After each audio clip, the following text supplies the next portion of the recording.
If there was ever a doubt in my husband's mind that maybe I had been drinking, it's right there and you can do a test at any time.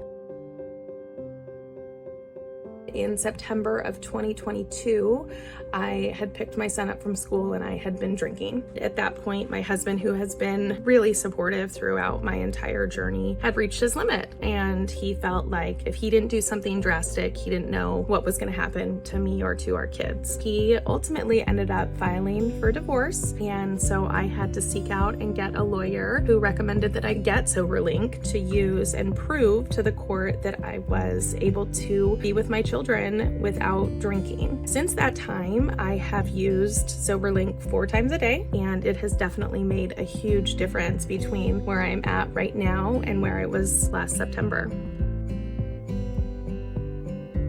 I would like to say that the idea to get sober came from me, but honestly, it didn't. It was really those external things that motivated me to get sober. And the thought of losing my kids led me to look at alcohol differently. But somewhere along the way, I started realizing that my life truly was better without it. When I did some research, I realized that the reviews, the validity of the testing, the fact that you weren't able to manipulate it was really what made me feel comfortable. Because when you get the urge to drink, there are pretty extreme things that you will do to try to get around some of the accountability factors that you have in place.